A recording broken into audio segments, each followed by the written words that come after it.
जय श्री राम। जय श्री राम। राजा दशरथ ने राजकुमारों, उनकी पत्नियों, ऋषि महर्षियों, मंत्रियों एवं परिजनों के साथ अयोध्या के लिए प्रस्थान किया। प्रस्थान करते ही सभी और भयंकर शब्द करने वाले पशु पक्षियों की आवाजें सुनाई देने लगीं। पृथ्वी पर विचरण करने वाले वन्य पशु उनकी बाईं ओर दौड़ने लगे। इस पर दशरथ ने वशिष्ठ जी से कहा, गुरुदेव, ये कैसी माया है? जहां पक्षियों का भयंकर स्वर अपशकुन का सूचक है, वहीं मृगों का बाएं होकर जाना शुभ शकुन की सूचना देता है। दोनों प्रकार के शकुन एक साथ क्यों हो रहे हैं?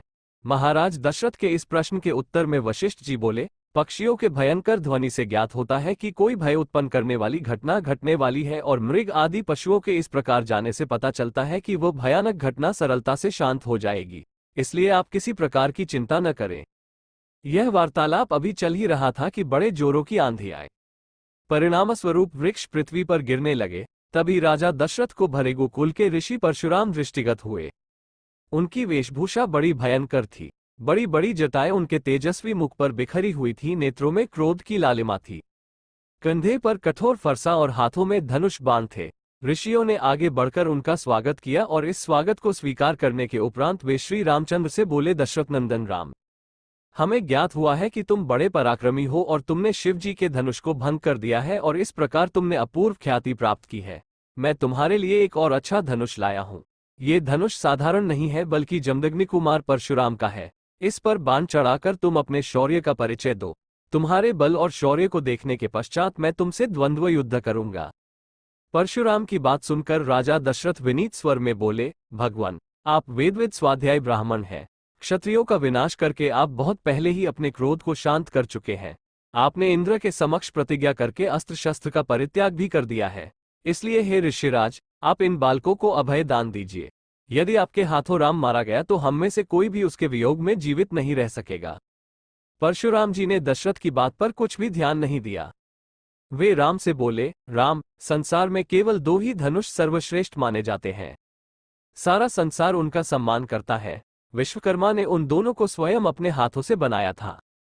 उनमें से एक भगवान शिव के पास था और उसी से भगवान शिव ने त्रिपुरासुर का वध किया था। तुमने उसी धनुष को तोड़ डाला है। दूसरा दिव्य धनुष मेरे हाथ में है। ये भगवान विष्णु का धनुष है। ये भी पिनाक की भांति ही शक्तिशाली है। एक बार शिव और विष्णु में भयंकर युद्ध हुआ। विष्णु को देवताओं ने श्रेष्ठ मानकर शांत किया। शांत होने पर विष्णु ने भृगुवंशी ऋचिक मुनि को धरोहर के रूप में वह धनुष दे दिया। अपने पूर्व पुरुषों से यह धनुष मुझे प्राप्त हुआ है। अब तुम एक क्षत्रिय के नाते इस धनुष को लेकर इस पर बाण चढ़ाओ और सफल होने पर मेरे साथ द्वंद्व युद्ध करो। इस प्रकार से परशुराम के द्वारा बार बार ललकारे जाने पर रामचंद्र बोले, हे भार्गव, मैं ब्राह्मण समझकर आपका सम्मान कर रहा हूं और आपके समक्ष कुछ विशेष बोल नहीं रहा हूं, किंतु आप मेरी इस विनयशीलता को पराक्रमहीनता एवं कायरता समझ रहे हैं और मेरा तिरस्कार कर रहे हैं। लाइए, धनुष बाण मुझे दीजिए। ये कहकर उन्होंने झपटकर परशुराम के हाथ से धनुष बाण ले लिए और धनुष पर बाण चढ़ाकर बोले, हे भृगुनंदन, ब्राह्मण होने के कारण आप मेरे पूज्य हैं, इसीलिए इस बाण को मैं आप पर नहीं छोड़ सकता। परंतु धनुष पर चढ़ने के बाद ये बाण कभी निष्फल नहीं जाता। इसका कहीं न कहीं उपयोग करना अनिवार्य हो जाता है।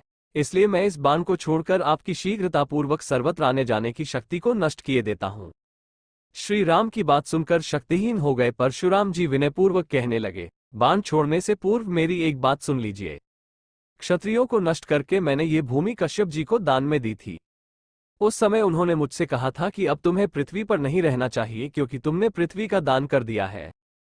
तभी से मैं गुरुवर कश्यप जी की आज्ञा का पालन करता हुआ कभी भी रात्रि में पृथ्वी पर वास नहीं करता। अतः हे राम, कृपा करके मेरी गमन शक्ति को नष्ट मत करो। मैं मन के समान गति से महेंद्र पर्वत पर चला जाऊंगा। मुझे ज्ञात है कि इस बाण का प्रयोग निष्फल नहीं जाता, इसलिए आप इस बाण के द्वारा उन अनुपम लोकों को नष्ट कर दें जिन पर मैंने अपनी तपस्या से विजय प्राप्त की है। आपने जिस सरलता से इस धनुष पर बाण चढ़ा दिया है, उससे मुझे विश्वास हो गया है कि आप मधु राक्षस का संहार करने वाले साक्षात विष्णु हैं। राम ने परशुराम की प्रार्थना को स्वीकार किया और उनके द्वारा तपस्या के बल पर अर्जित समस्त पुण्य लोकों को नष्ट कर दिया।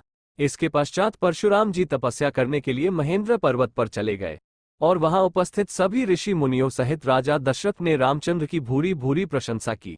जय श्री राम। जय श्री राम।